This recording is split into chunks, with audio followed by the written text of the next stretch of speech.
L'armée malienne au cœur d'une nouvelle polémique, peut-être une bavure. Les faits remontent à vendredi dernier. Des djihadistes présumés qui venaient d'être arrêtés auraient été tués à Dura, dans le centre du pays. On prend toutes les précautions oratoires et on reçoit le ministre malien des Affaires étrangères, Thiéman Hubert Coulibaly. Bonsoir, monsieur le ministre. Bonsoir. Est-ce qu'il y a des éléments incontrôlables au sein de l'armée malienne? Sur l'événement que vous évoquez, je tiens à dire d'entrée de jeu que le ministre de la Défense a saisi le procureur militaire aux fins d'une enquête.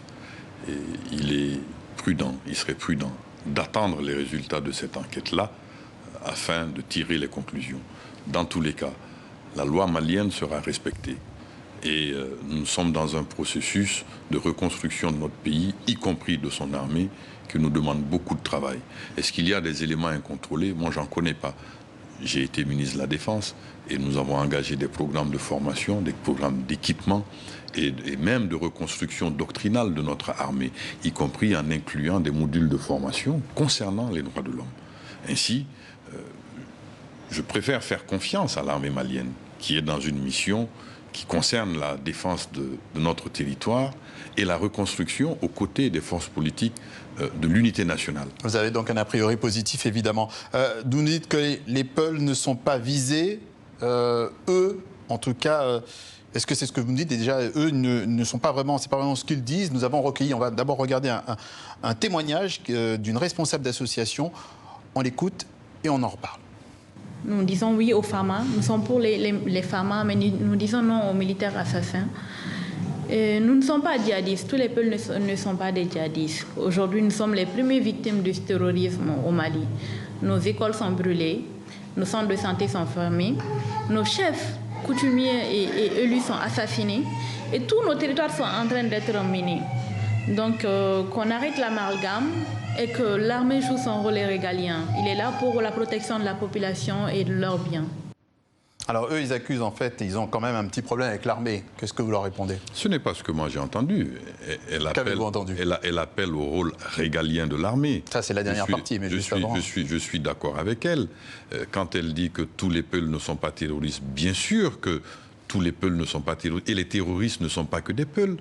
Il y a de toutes les ethnies dans cette horde de terroristes. Il y a des Peuls, des Bambara, des Bozo, des Dogons. Il y a du tout. Il est hors de question, en effet, que nous nous inscrivions dans une stigmatisation d'une ethnie au Mali. Et cela, c'est le jeu d'ailleurs des terroristes, de mettre les communautés dos à dos, de continuer à saper les fondements de la nation malienne, car notre nation est un fait, c'est un fait historique. Donc il est hors de question d'accepter ce discours qui consiste à désigner une ethnie comme étant porteuse d'un projet terroriste. Cela est faux. En préambule, vous avez parlé effectivement de ce procureur militaire qui a été nommé par le ministre de la Défense. Il a été saisi. Il a été saisi par le ministre de la Défense. Alors, pourquoi justement c'est un procureur militaire qui s'occupe de cette affaire? Et vous voyez peut-être la question qui vient derrière, est-ce qu'on peut... Parce que c'est une affaire militaire. Et oui, mais est-ce qu'on peut envisager une certaine indépendance dans cette affaire? Mais il faut d'abord commencer par une procédure militaire. Parce que s'il était établi de faits graves contrevenant à la loi, il y a des sanctions disciplinaires et au-delà, ce qui pourrait être engagé comme poursuite. Mais il faut un début de procédure qui, elle, ne peut être que militaire. Oui, donc un encadrement militaire. Ensuite, il ne peut pas y avoir... quelle serait la suite ensuite? Le procureur militaire décidera de tout cela. Mais c'est celui que nous devons saisir en premier lieu dès lors qu'il s'agit de mettre en cause, soit ou de rechercher une information concernant une action menée par des militaires. Et il y aurait des sanctions le cas échéant? Bien sûr. Une date à l'agenda, le 29 juillet prochain, ce sera la présidentielle. 2 candidatures supplémentaires à noter ces dernières heures. Celle de Moussa Mara, l'ex-chef du gouvernement, il est issu du parti Yelema, et celle de Dioncounda Traoré, le candidat de l'ADEMA. Le président Ibeka, Ibrahim Boubacar Keïta, lui pourrait annoncer qu'il brigue un second mandat. Pourtant, le bilan n'est pas très bon finalement. Les caisses sont dans le rouge, le chômage un peu galopant. Comment on renverse la vapeur? 2 observations. Êtes-vous sûr du deuxième candidat? Je vous appelle à vérifier vos informations. Ah, nous avons effectivement des informations qui concordent en tout cas là-dessus pour l'instant. Est-ce que vous avez une annonce officielle?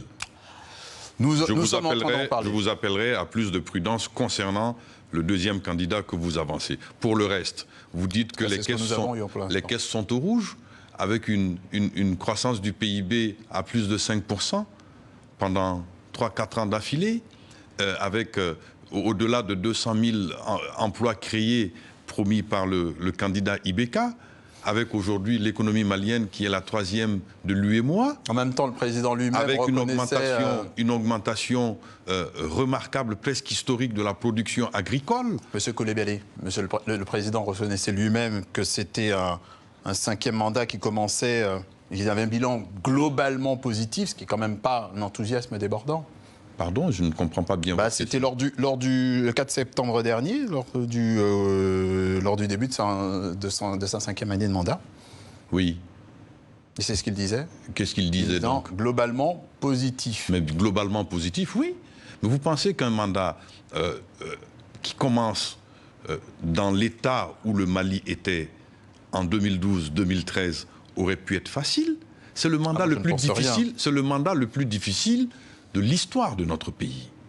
Car nous avons failli perdre notre pays suite aux agressions qu'il a subies, suite à la double crise institutionnelle et sécuritaire. Aujourd'hui, la belligérance s'est arrêtée entre l'armée malienne et les groupes qui ont signé l'accord de paix. Aujourd'hui, nous avons commencé la mise en œuvre de l'accord de paix.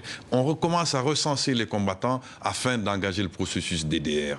La mise en œuvre de l'accord, même si elle a connu des retards, avance avec des pas sûrs.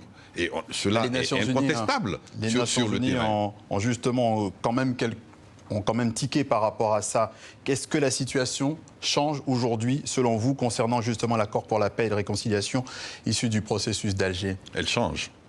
En témoigne la dernière visite du Premier ministre à Kidal et dans d'autres régions du Nord. Et le dialogue positif entre les groupes signataires de l'accord de paix et le gouvernement du Mali. Je vous dis, remarquez une chose qui est extrêmement importante, c'est l'absence de toute belligérance entre l'armée malienne et ces groupes-là. Et l'absence de belligérance entre les groupes eux-mêmes. Cela est une avancée absolument positive. Et le reste, le processus politique, électoral, la réforme des institutions, tout cela suivra. Nous avançons à des pas sûrs.